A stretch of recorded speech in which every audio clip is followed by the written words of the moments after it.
Right, let's have a proper chat about something most blokes don't want to hear, but desperately need to know. After more than 25 years working in urology and men's health, I've sat across from thousands of men who've come to me wondering why their intimate relationships aren't what they used to be. And I'll tell you something straight away. 95% of the time, it's not about what you think it is. I'm Dr. Amelia Wright, and today we're going to talk about the 5 things women genuinely can't stand during sex that most men don't even realize they're doing wrong. Now, before we dive in, I want you to know I've put together a comprehensive guide on natural support for men's health in the description below. But let's be clear, supplements and techniques are only part of the picture. What I'm about to share with you comes from decades of clinical practice, countless conversations with couples, and peer-reviewed research that might just change how you approach intimacy altogether. Here's the thing that most men don't understand. You want to be her best lover, not just once in a blue moon, but consistently. The sort of partner who makes her relax the moment you touch her because you actually pay attention to what her body responds to. Not what you think should work, not what worked with someone else years ago, but what genuinely works for her, right now, today.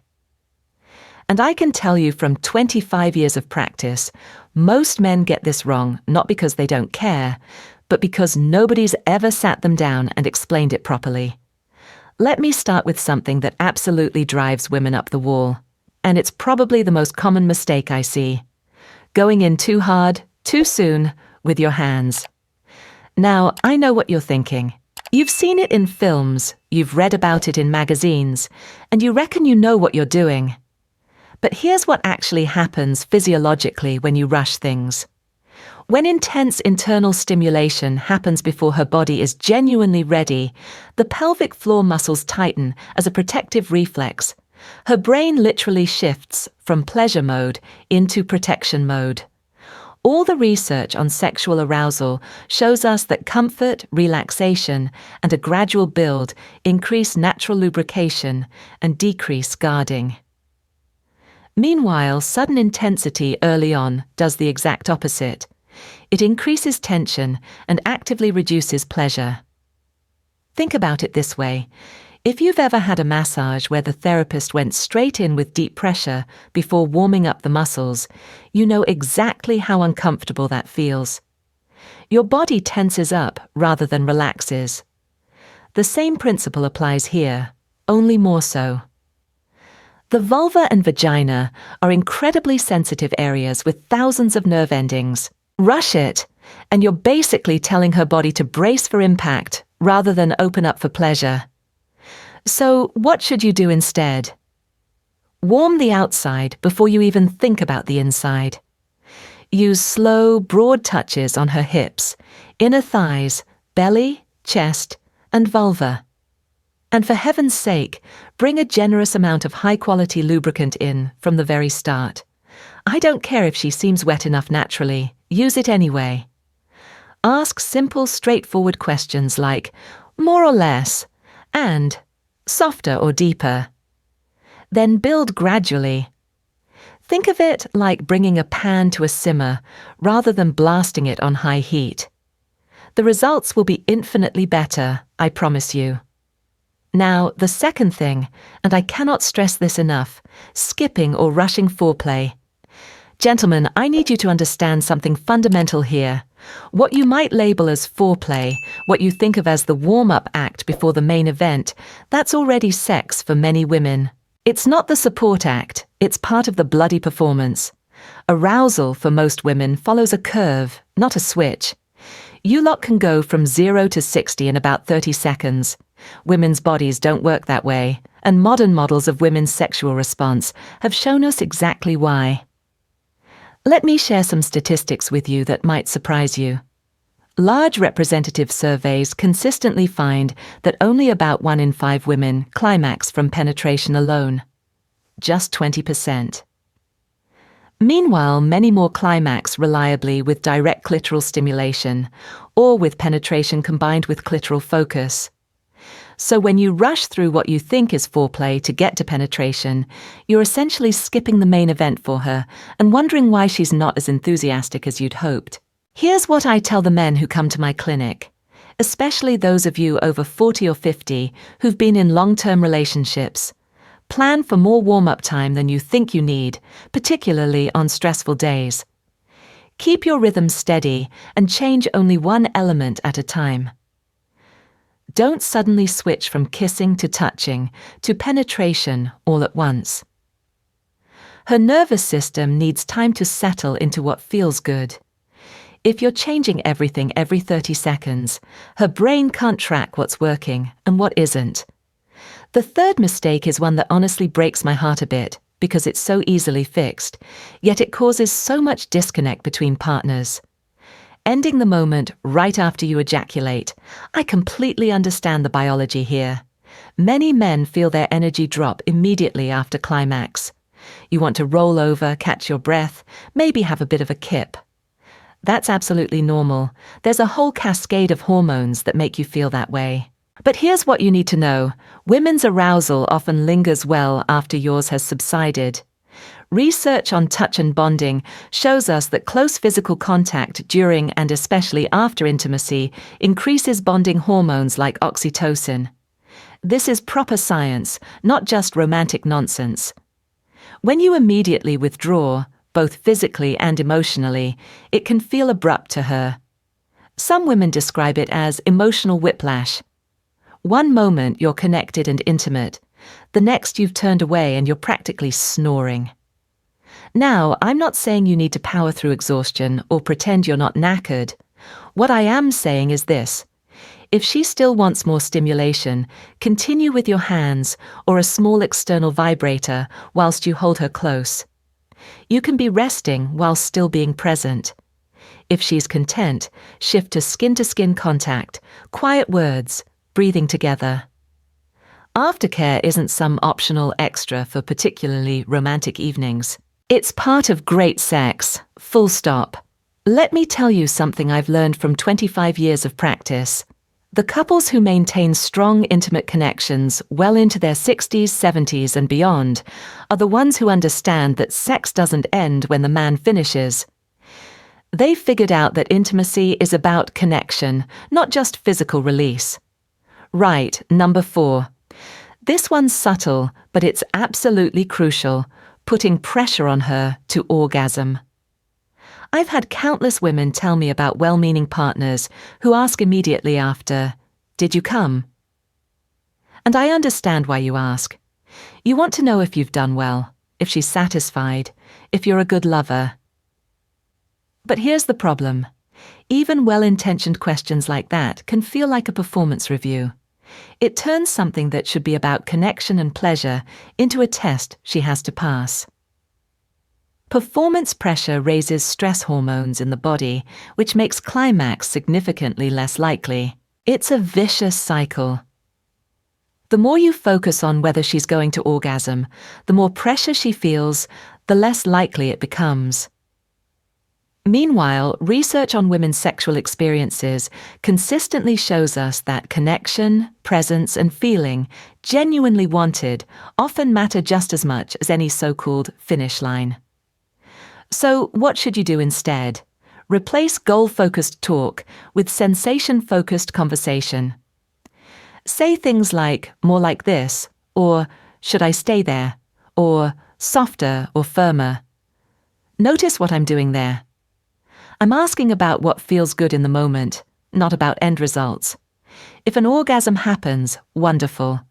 If it doesn't, the experience can still be deeply satisfying when she feels safe, attended to, and unhurried. Some of the best intimate experiences women describe to me don't involve orgasm at all. They involve feeling completely present and connected with their partner.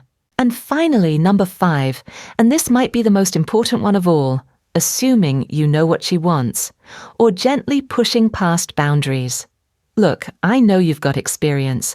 Maybe you've had multiple partners over the years. Maybe you've been with your current partner for decades. But here's something crucial you need to understand. Bodies vary enormously, and the same person's preferences change with their cycle. with stress levels, with mood, with age, with health conditions, with 1,000 different factors. What worked for someone else may not fit this partner at all. What worked with your current partner last week might not be the right approach tonight. And honestly, what worked when you were both 30 might not work now you're both 60. Women's bodies change, especially around menopause and beyond. Hormone levels shift, sensitivity changes. What feels good can be completely different. Communication research across long-term couples shows us very clearly that straightforward, low-pressure guidance improves satisfaction and reduces misunderstandings. But so many men tell me they feel awkward asking questions during sex. They worry it kills the mood or makes them seem inexperienced. Absolute rubbish. You know what actually kills the mood? Doing something she doesn't like and not noticing because you never asked. Here's a question I want you to ask your partner, ideally not in the heat of the moment, but during a relaxed conversation.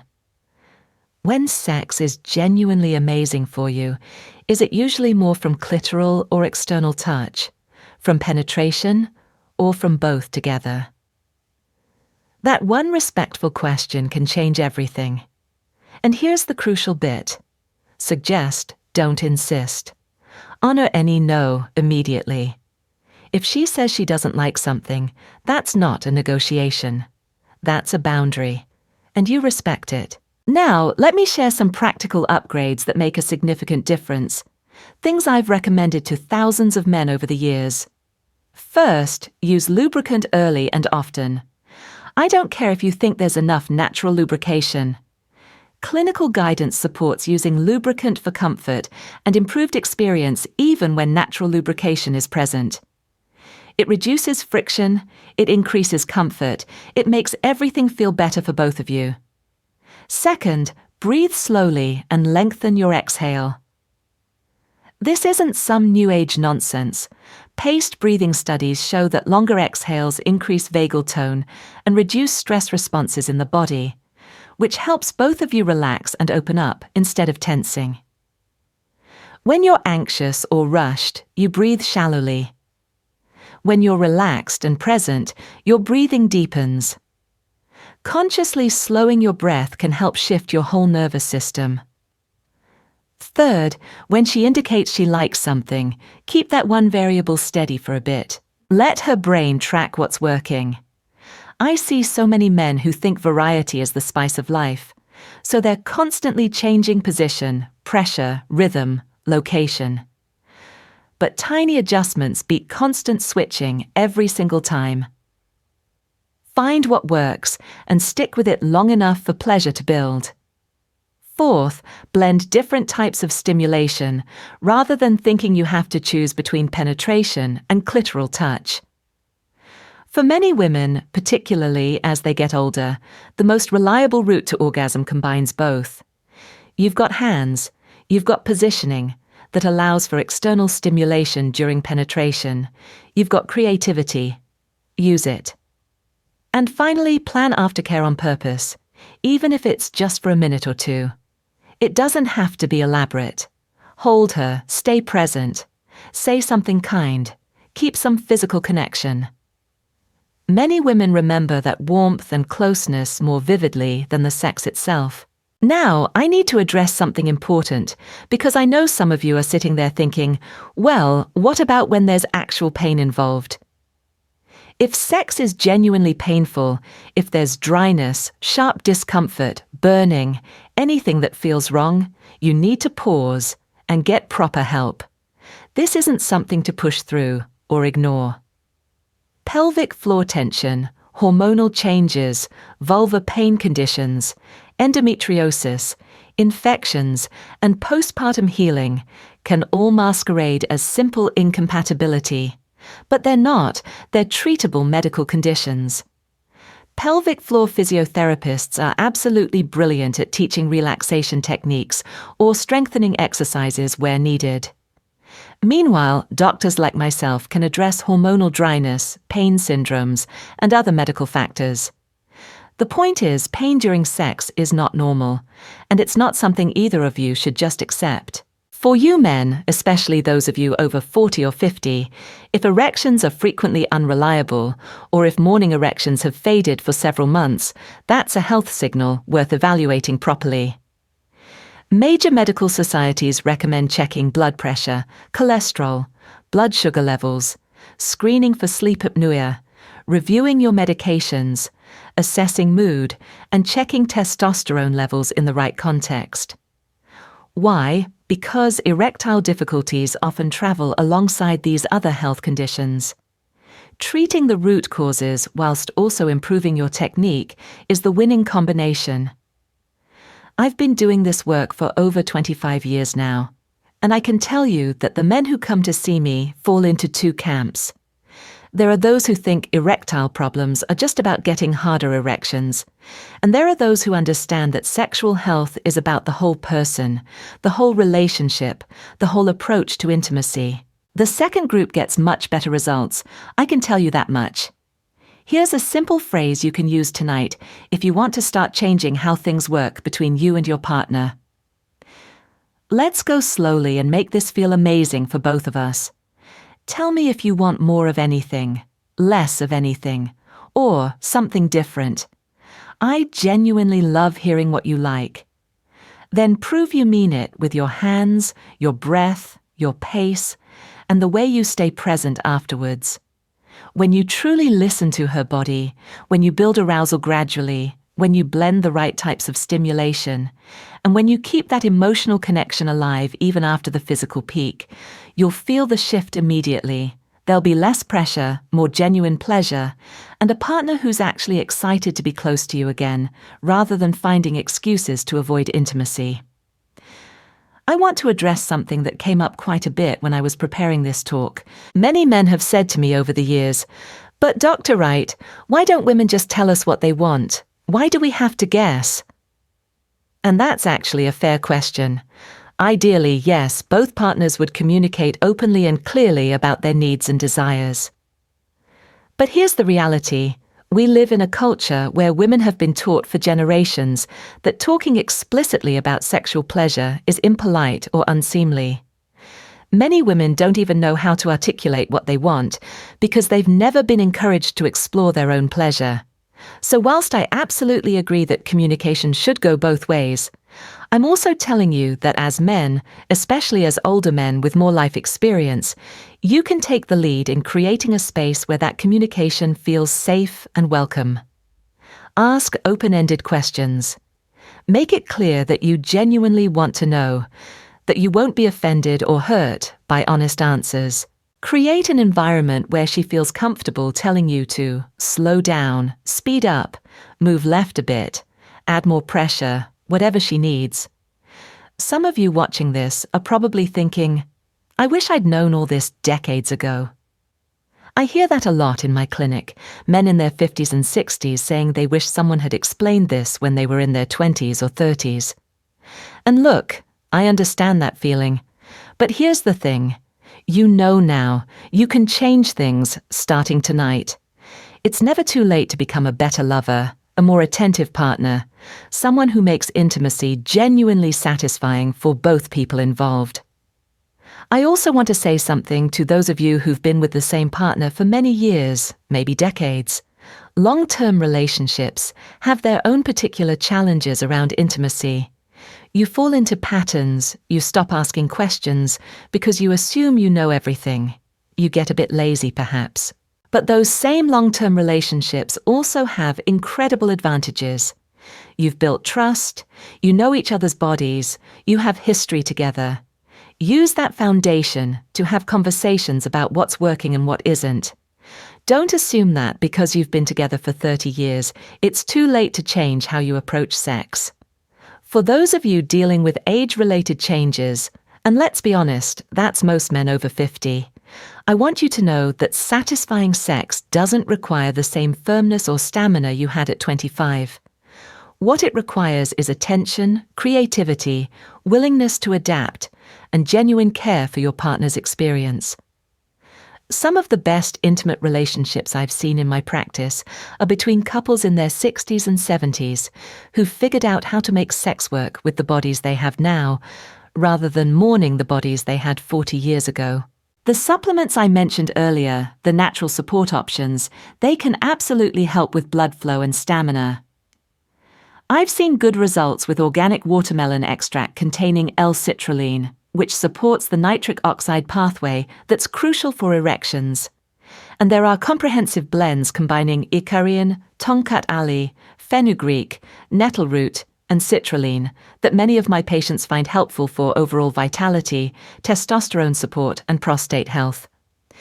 But, and this is crucial, these are not magic bullets. They're not shortcuts that replace technique, consent, proper medical care, and genuine emotional connection. They're tools that can support a broader approach to men's health and intimate wellness. If you've got underlying health conditions contributing to erectile problems or low energy, you need to address those properly with a doctor. If you've got relationship issues or communication problems, supplements won't fix that. They're part of a comprehensive approach, not a replacement for it. Let me share something I've noticed over 25 years of practice. The men who maintain satisfying intimate relationships as they age are rarely the ones who were the most physically gifted when they were young. They're the ones who learn to pay attention, to communicate, to adapt, to keep learning. They're the ones who understand that great sex is about connection, not just mechanics. So here's what I want you to take away from all this. Those 5 things we talked about, going in too hard too soon, skipping foreplay, ending immediately after you finish, putting pressure on her to orgasm, and assuming you know what she wants, these aren't just minor mistakes. They're fundamental misunderstandings about how women's bodies and minds respond to intimacy. Fix these, and you'll see a genuine transformation in your intimate relationship. Start tonight with just one thing. Maybe it's using more lubricant. Maybe it's extending foreplay by 10 minutes. Maybe it's staying present and connected after you finish. Maybe it's asking one good question about what she enjoys. Don't try to change everything at once.